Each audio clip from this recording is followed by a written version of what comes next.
الله أكبر الله أكبر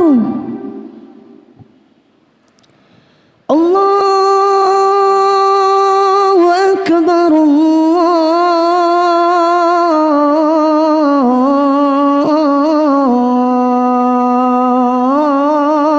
الله أكبر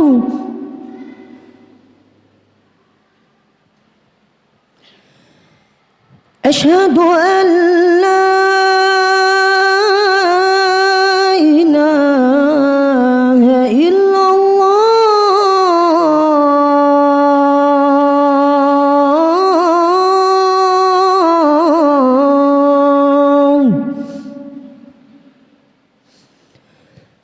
أشهد أن لا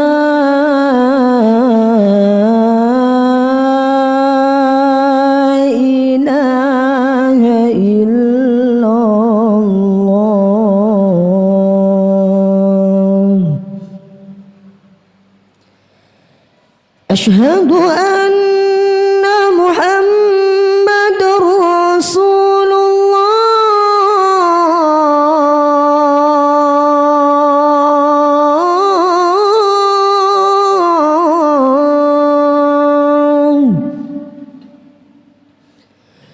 أشهد أن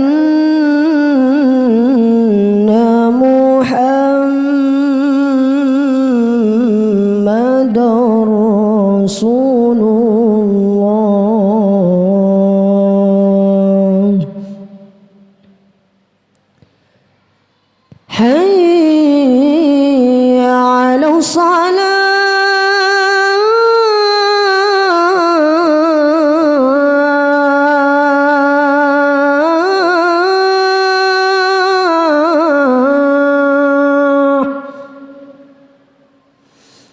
حي على الصلاة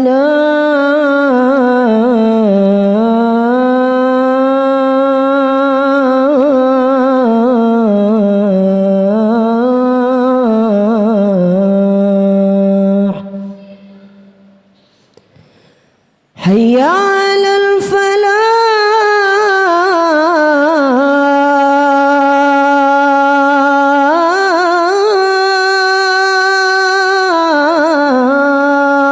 الفلاح حي على الفلاح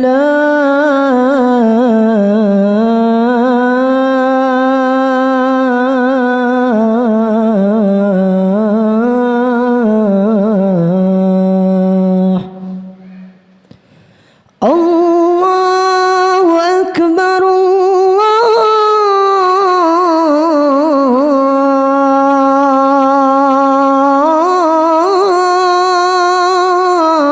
الله أكبر لا إله إلا الله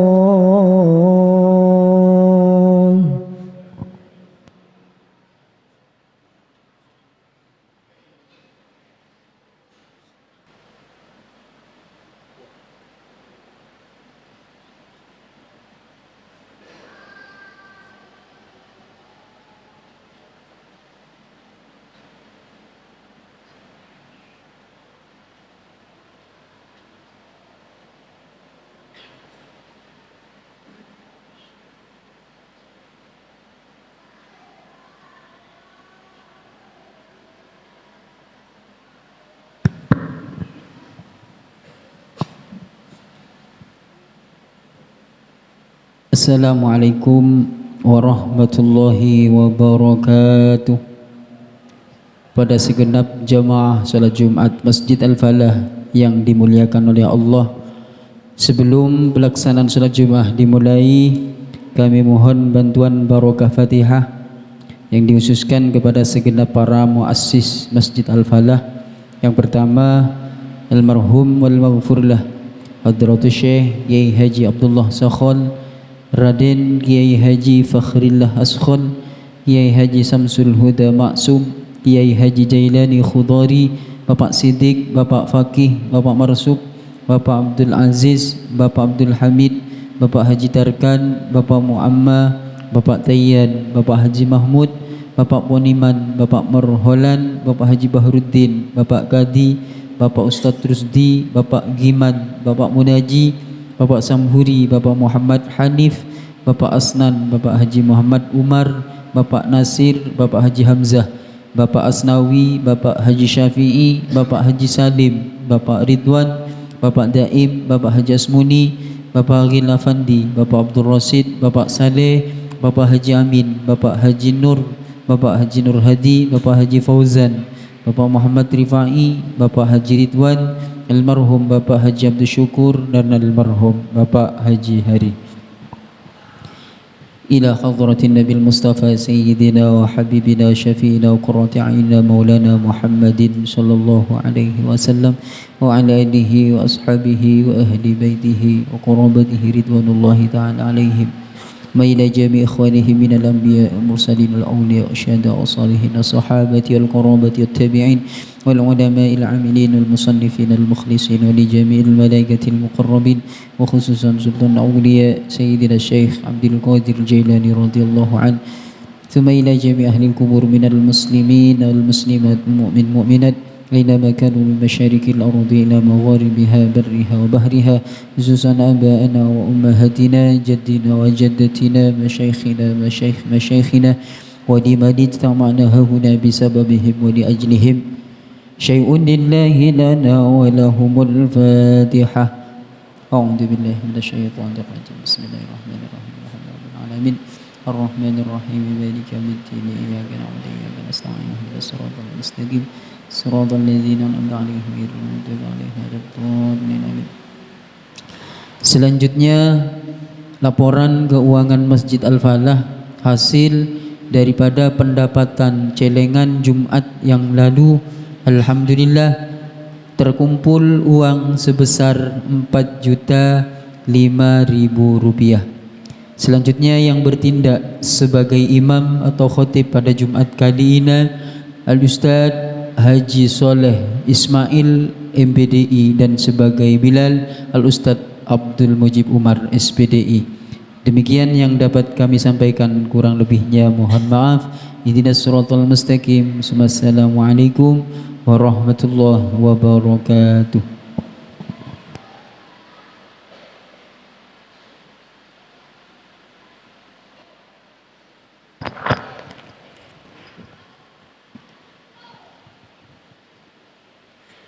معاشر المسلمين وزمرة المؤمنين رحمكم الله. روي عن أبي هريرة رضي الله عنه أن النبي صلى الله عليه وسلم قال: إذا قلت لصاحبك يوم الجمعة أنصت والإمام يخطب فقد لغوت. أنصتوا واسمعوا وأطيعوا رحمكم الله. أنصتوا واسمعوا وأطيعوا رحمكم الله. أنصتوا واسمعوا وأطيعوا رحمكم الله. اللهم صل على محمد. اللهم صل على سيدنا محمد. اللهم صل وسلم على سيدنا محمد. السلام عليكم ورحمة الله وبركاته.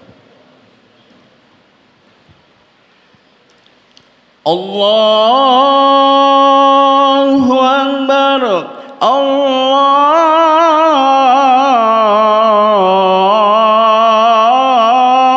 الله أكبر. الله أكبر.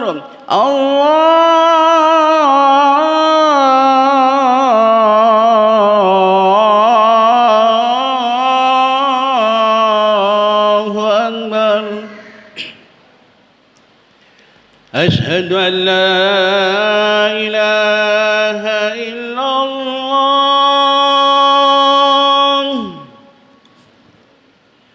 أشهد أن لا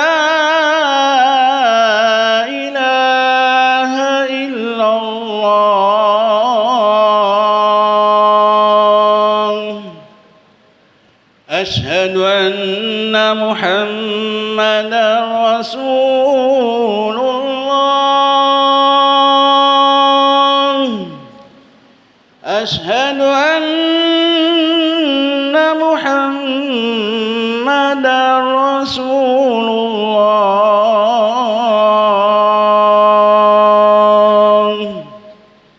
حي على الصلاة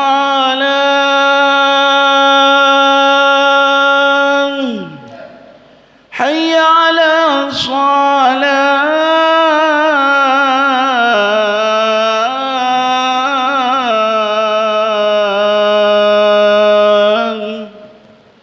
حي على الفلاح حي على الفلاح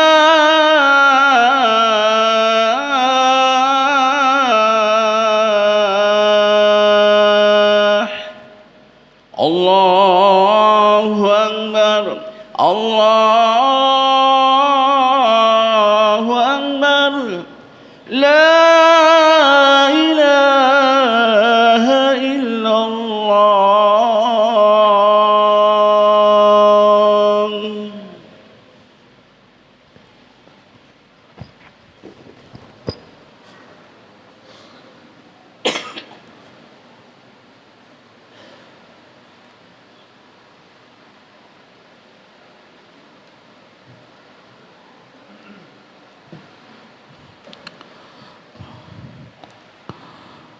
Alhamdulillah.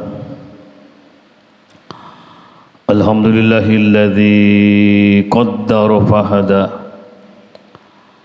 walladzi akhrajal mar'a walladzi as'ada wa asqa walladzi adalla bihikmatihi fahada walladzi mana'a wa a'ta. أشهد أن لا إله إلا الله وحده لا شريك له العلي الأعلى وأشهد أن محمدا عبده ورسوله النبي المجتبى اللهم صل وسلم على سيدنا محمد وعلى آله وأصحابه والتابعين وتابع التابعين ومن اتبع الهدى. Amma ba'du fa ya ayyuhan nas usikum wa nafsi bitaqwallah faqad fazal muttaqun. Qala Allah ta'ala fi kitabihil karim a'udzu billahi minasy syaithanir rajim. Bismillahirrahmanirrahim. Wattaqu yawman turja'una fihi ila Allah thumma tuwaffa kullu nafsin ma kasabat wa hum la yudlamun. وقال أيضا في آية أخرى والذين آمنوا وعملوا الصالحات أولئك أصحاب الجنة هم فيها خالدون. وقال النبي صلى الله عليه وسلم إن أول ما يحاسب به العبد يوم القيامة من عمل الصلاة فإن صلحت سائر عمله وإن فسدت سائر عمله وفي رواية وإن ردت سائر عمله. وقال أيضا مفتاح الجنة الصلاة الحديث أو كما قال رسول الله صلى الله عليه وسلم. صدق الله العظيم وصدق رسوله النبي الكريم wa nahnu ala dzalika minasyahidin walhamdulillahi rabbil alamin. Ayyuhal a'izza al-ahibba rahimakumullah, sidang Jumat yang dimuliakan oleh Allah Subhanahu wa taala. Pada kesempatan yang teramat mulia ini, perkenankanlah Al-Hakir untuk menyeru sekaligus mengajak agar kita senantiasa meningkatkan ketakwaan kita kepada Allah dalam artian melaksanakan atau melakukan apa yang telah diperintah oleh Allah Subhanahu wa taala, sekaligus menjauhi atau membatasi diri untuk tidak melakukan apa yang telah dilarang oleh Allah Subhanahu wa taala. Dan itulah yang dikatakan taqwallah, orang yang bertakwa kepada Allah. Sebagaimana kita ketahui bersama bahwa takwa itu adalah hal yang bisa kita jadikan sebagai bekal menghadap kepada Allah Subhanahu wa taala. Di mana kita nanti ketika menghadap kepada Allah, kita dicabut nyawa kita, maka kita butuh sekian banyak bekal, tentunya bekal ketakwaan kita kepada Allah, ibadah-ibadah yang kita lakukan, zikir-zikir yang pernah kita lakukan, sedekah yang pernah kita dermakan pada orang lain, maka itu semua akan menjadi bekal, menjadi sangu menghadap kepada Allah Subhanahu wa taala. Karena perjalanan kita menuju Allah butuh bekal, dan sebaik-baiknya bekal adalah ketakwaan kepada Allah. Allah menyatakan wa tazawwadu fa inna khairaz zadi taqwa, maka bekalilah diri anda dan sebaik-baik bekal menghadap Allah adalah ketakwaan kepadanya. Dan hadirin rahimakumullah, semakin besar, semakin tinggi kadar ketakwaan seseorang, maka akan menjadi tinggi pula kedudukan di dalam surga Allah Subhanahu wa taala. Inna akramakum indallahi atqakum. Mudah-mudahan ketakwaan yang kita lakukan, ibadah, zikir dan yang lain yang kita lakukan betul-betul bisa menghantar kita kebahagiaan di dunia, tentunya kebahagiaan di akhirat di hadapan Allah Subhanahu wa taala. Amin Allahumma amin. Sidang Jumat yang dimuliakan oleh Allah Subhanahu wa taala, hidup penuh dengan tantangan yang berupa perintah dari Allah, pantangan yang berupa keimanan kepada Allah Subhanahu wa taala, dan tentunya ibadah-ibadah yang lain adalah hal yang memang wajib kita lakukan. Dan akan tetapi masih banyak pantangan-pantangan dan tantangan yang mesti kita hadapi. Tidak sedikit orang yang menyatakan dirinya beriman kepada Allah Subhanahu wa taala, akan tetapi belum juga dia terpanggil untuk melakukan apa yang telah diperintah oleh Allah Subhanahu wa taala.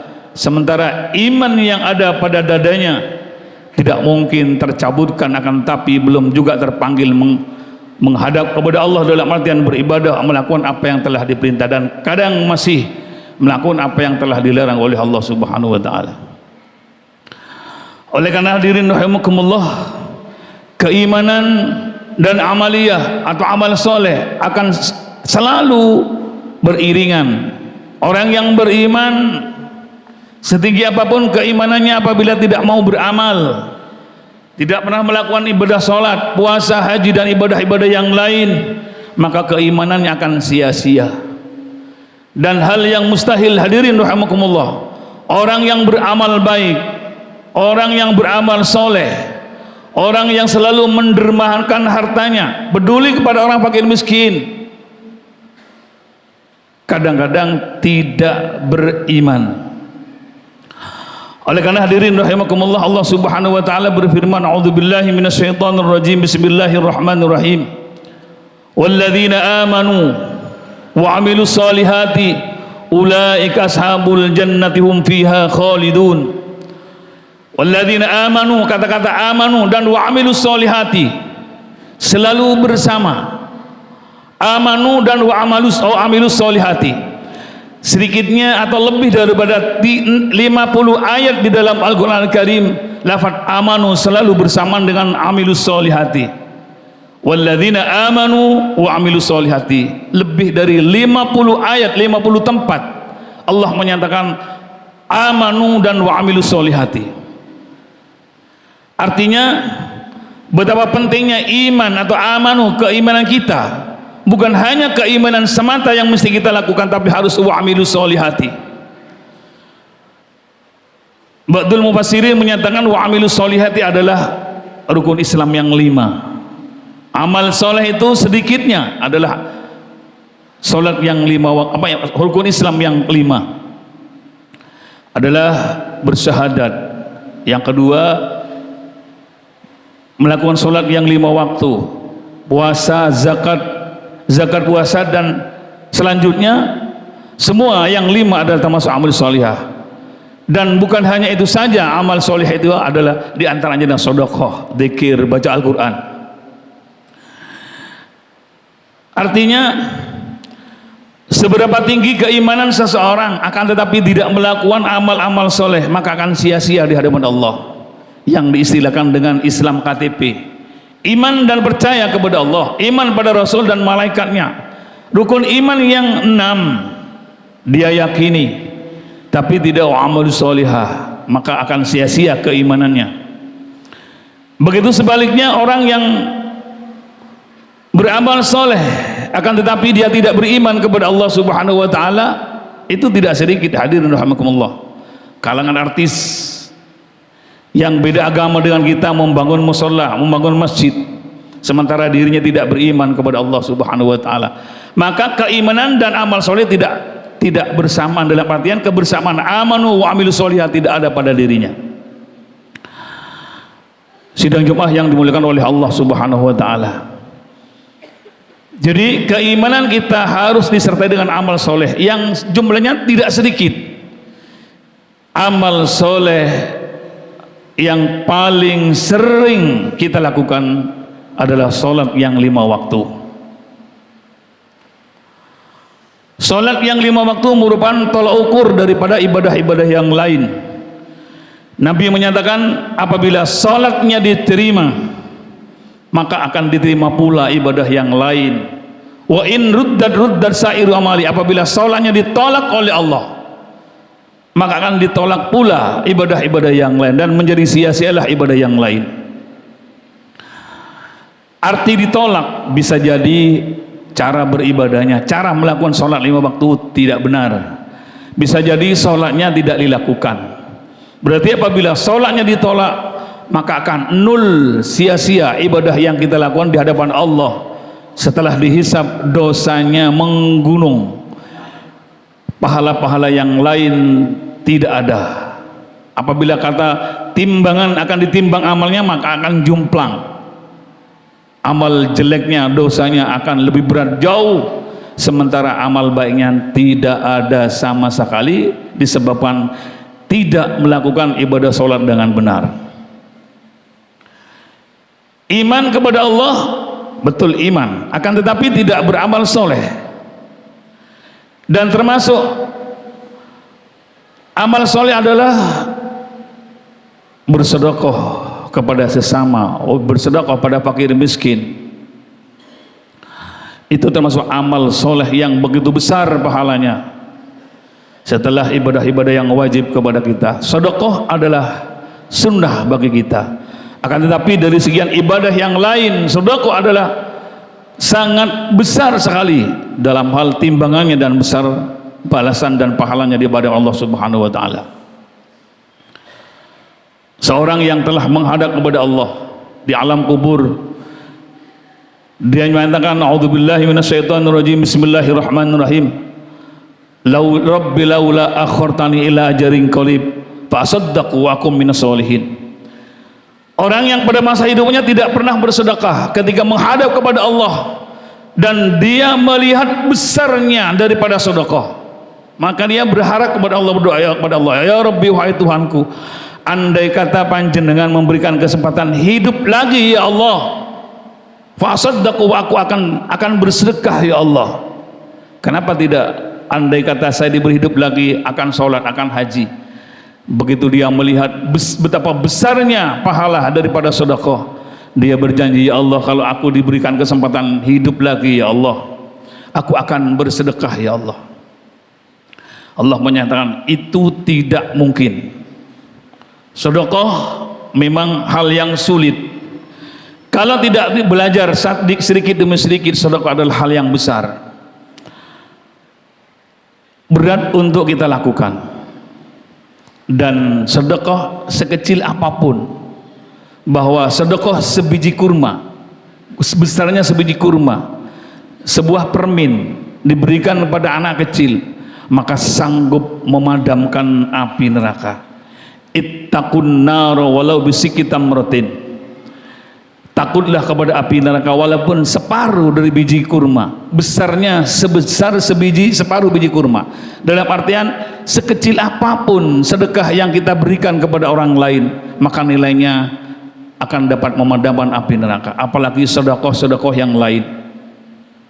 Rasulullah menyatakan, innama yastadillul mu'minu yawmal qiyamati bisadaqatihi. Nanti hadirin rahimakumullah, manusia atau orang mukmin nanti akan berteduh di bawah sedekahnya saat kepanasan di padang mahsyar yang diibaratkan matahari satu jengkal dari kepala kita.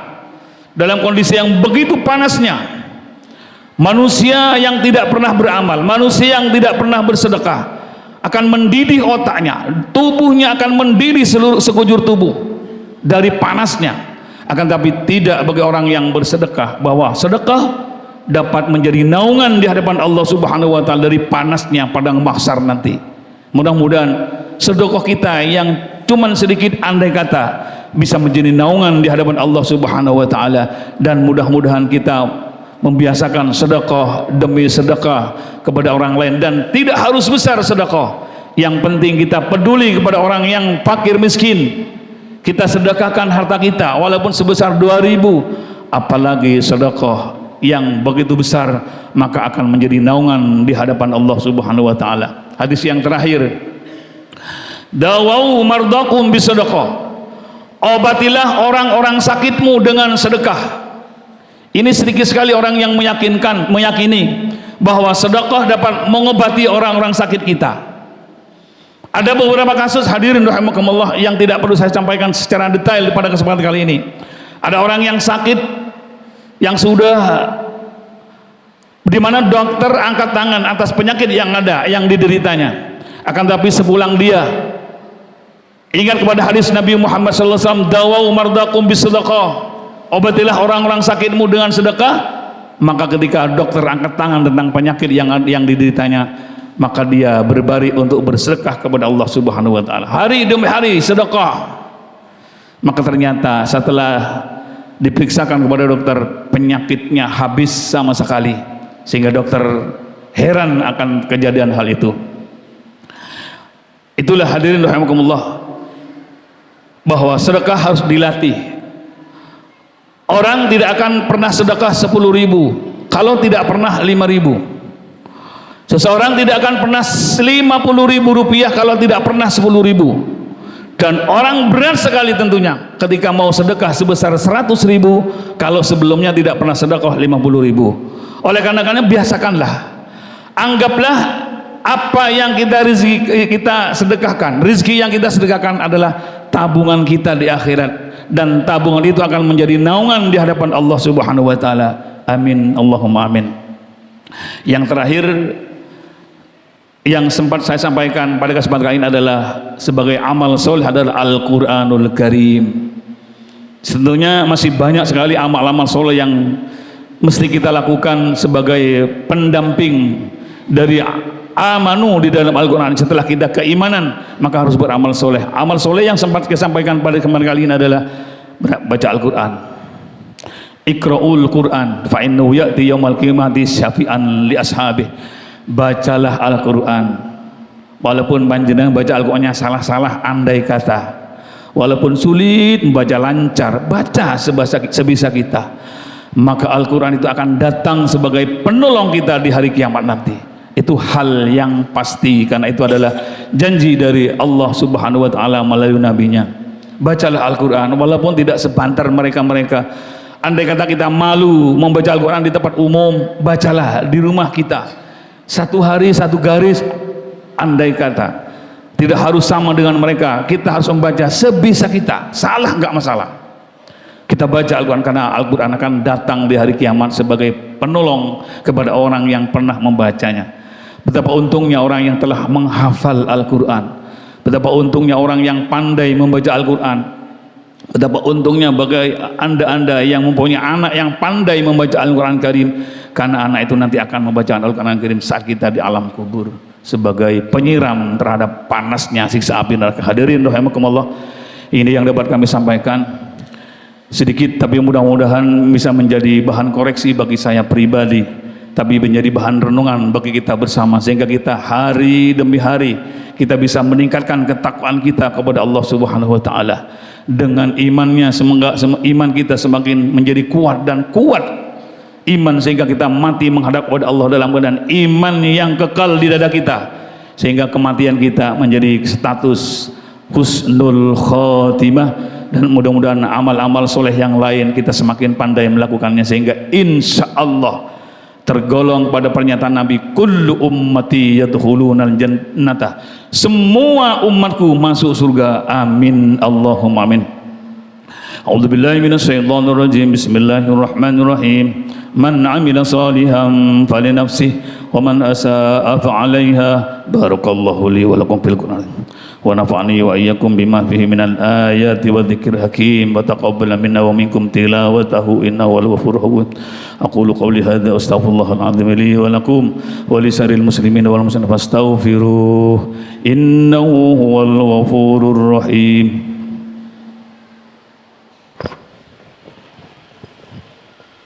اللهم صل وسلم على سيدنا محمد وعلى آل سيدنا محمد.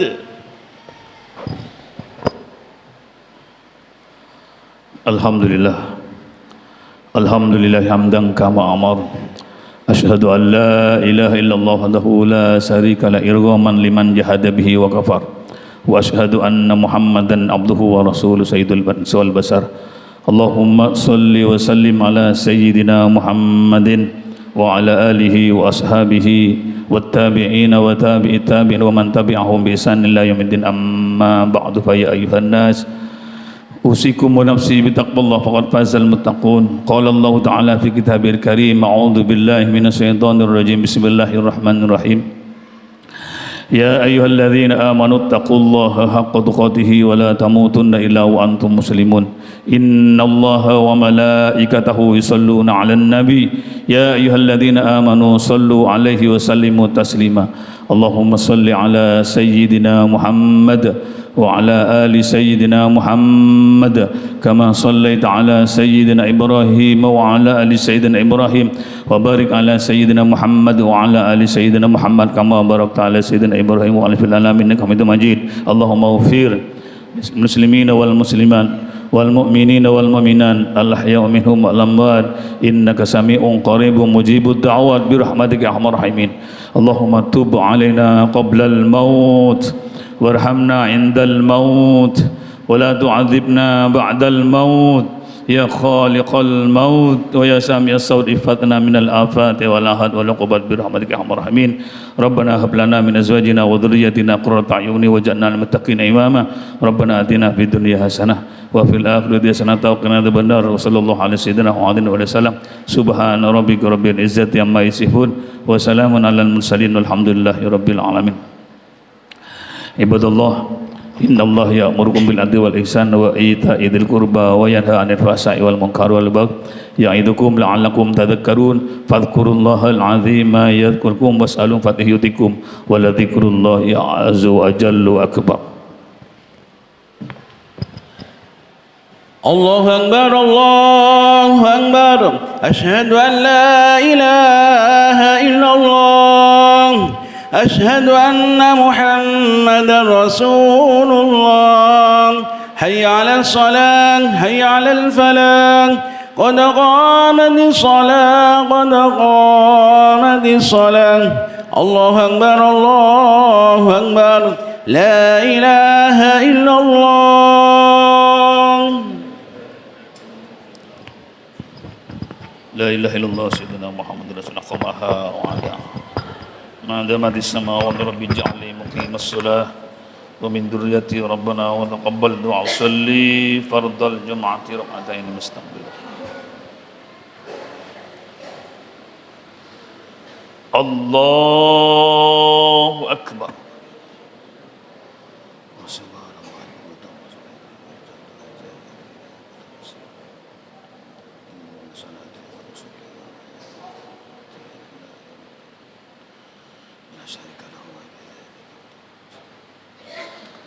Bismillahirrahmanirrahim. Alhamdulillahi rabbil alamin. Ar-Rahmanir-Rahim. Maliki yaumiddin. Iyyaka na'budu wa iyyaka nasta'in. اهدنا الصراط المستقيم صراط الذين أنعمت عليهم غير المغضوب عليهم ولا الضالين آمين.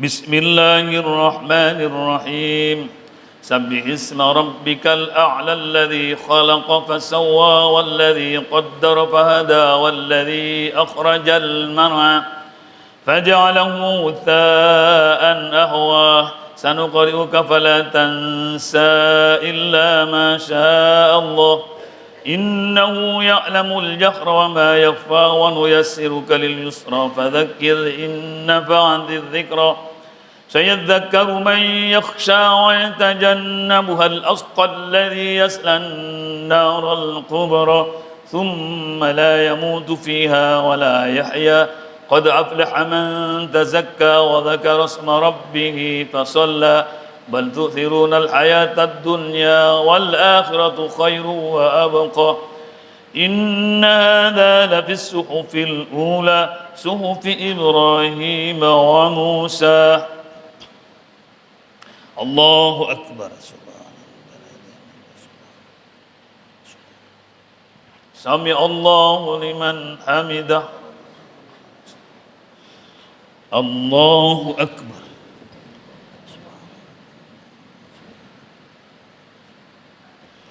الله أكبر. الله أكبر.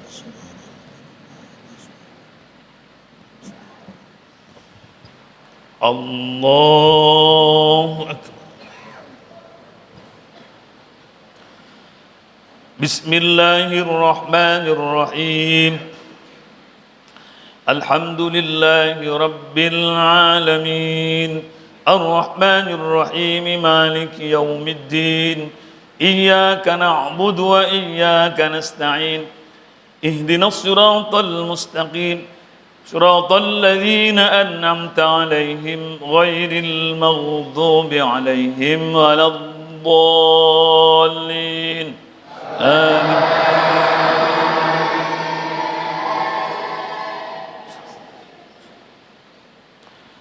بسم الله الرحمن الرحيم هل أتاك حديث الغاشية وجوه يومئذ خاشعة عاملة ناصبة تصلى نارا حامية تسقى من عين آنية ليس لهم طعام إلا من ضريع لا يسمن ولا يغني من جوع وجوه يومئذ ناعمة لسعيها راضية في جنة عالية لا تسمع فيها لاغية فيها عين جارية فيها سرر مرفوعة وأكواب موضوعة ونمارق مصفوفة وزرابي مبثوثة أفلا ينظرون إلى الإبل كيف خلقت وإلى السماء كيف رفعت وإلى الجبال كيف نصبت وإلى الأرض كيف سطحت فذكر إنما أنت مذكر لست عليهم بمسيطر إلا من تولى وغفر فيعذبه الله العذاب الأكبر إن إلينا إيابهم ثم إن علينا حسابهم. الله أكبر. سمع الله لمن حمده. الله أكبر.